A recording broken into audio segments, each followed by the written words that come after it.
శ్రీ మహాగణాధిపతయే నమః, శ్రీమాత్రే నమః. మాచిరాజు భక్తి ప్రేక్షకులందరికీ నమస్కారం. ఏ తిథుల్లో ఎలాంటి పనులు చేస్తే అద్భుతమైన శుభ ఫలితాలు కలుగుతాయో ఈ వీడియోలో మనం తెలుసుకుందాం. జ్యోతిష శాస్త్రంలో తిథులని మనకు 5 రకాలుగా విభజించారు. ఆ విభజన ఏంటంటే నంద, భద్ర, జయ, రక్త, పూర్ణ అని తిథులను 5 రకాలుగా విభజించారు. నందా తిథులు అంటే ఏంటంటే పాడ్యమి, షష్ఠి, ఏకాదశి, వీటిని నందా తిథులు అంటారు. భద్రా తిథులు అంటే ఏంటంటే విదియ, సప్తమి, ద్వాదశి, వీటిని భద్రా తిథులు అంటారు. జయా తిథులు అంటే ఏంటంటే తదియ, అష్టమి, త్రయోదశి, వీటిని జయా తిథులు అంటారు. రిక్త తిథులు అంటే చవితి, నవమి, చతుర్దశి, వీటిని రిక్త తిథులు అంటారు. పూర్ణ తిథులు అంటే పంచమి, దశమి, పూర్ణిమ, అమావాస్య, వీటిని పూర్ణ తిథులు అంటారు. అలా తిథుల్ని 5 రకాలుగా కేటగిరైజ్ చేశారు. ఒక్కొక్క తిథుల్లో ఒక్కొక్క పనులు చేయమని జ్యోతిష శాస్త్రంలో చెప్పారు. నందా తిథులు ఫస్ట్ కేటగిరీ. నందా తిథులు అంటే పాడ్యమి, షష్ఠి, ఏకాదశి. ఈ నందా తిథుల్లో ఏం చేయాలి? యజ్ఞ యాగాది క్రతువులు చేయాలి. యజ్ఞాలు యాగాలు చేసుకోవాలంటే నందా తిథుల్లో చేస్తే మంచిది.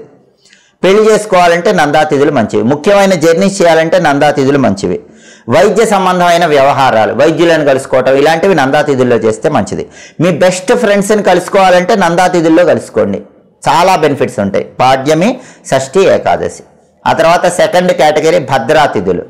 భద్రా తిథుల్లో ఏం చేయొచ్చు? గృహారంభం, ఇంటి నిర్మాణం ప్రారంభించుకోవచ్చు, ముఖ్యమైన ప్రయాణాలు చేయొచ్చు, కొత్త విద్యలు నేర్చుకోవచ్చు. వాహనాల మీద జర్నీస్ చేయాలంటే భద్రా తిథుల్లో చేయాలి.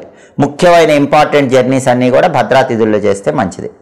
ఇక్కడ కొంతమందికి ఒక సందేహం వస్తుంది, భద్రా తిథుల్లో ద్వాదశి ఉంది, ద్వాదశి అంటే దగ్ధం, ద్వాదశి రోజు ప్రయాణాలు వాహనాల మీద చేయటం ఏంటని సందేహం వస్తుంది. కానీ ఇక్కడ ఒక విషయం గుర్తుపెట్టుకోవాలి, ద్వాదశి హాఫ్ పార్ట్ మాత్రమే పనికిరాదు.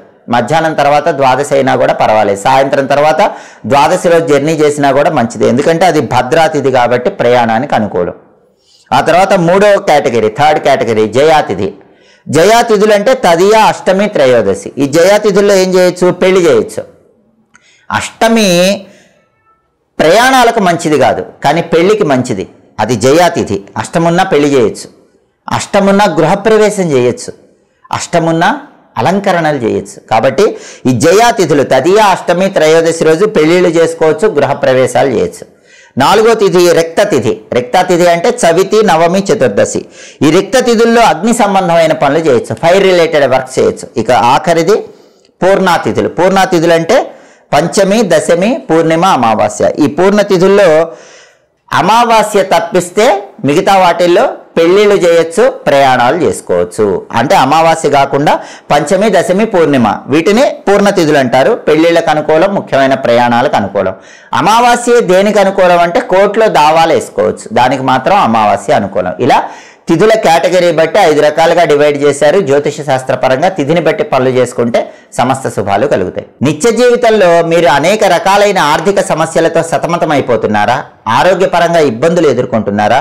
కుటుంబ సమస్యల వల్ల అల్లకల్లోలంగా జీవితం ఉందా? అయితే మాచిరాజు భక్తి ఛానల్ తప్పకుండా చూడండి. ఆర్థిక, ఆరోగ్య, కుటుంబ సమస్యలకి చాలా సులభమైనటువంటి పరిష్కార మార్గాల కోసం ఎప్పటికప్పుడు మాచిరాజు భక్తి ఛానల్ ఫాలో అవుతూ ఉండండి. మా వీడియోస్ మీకు నచ్చినట్లయితే మా ఛానల్ని లైక్ చేయండి, కామెంట్ చేయండి. మా ఛానల్ వీడియోస్ 10 మంది మిత్రులకు షేర్ చేయండి. మా ఛానల్ని సబ్స్క్రైబ్ చేసుకోండి. పక్కనున్న బెల్ సింబల్ నొక్కటం మాత్రం మర్చిపోకండి. సర్వే జనాః సుఖినో భవంతు. స్వస్తి.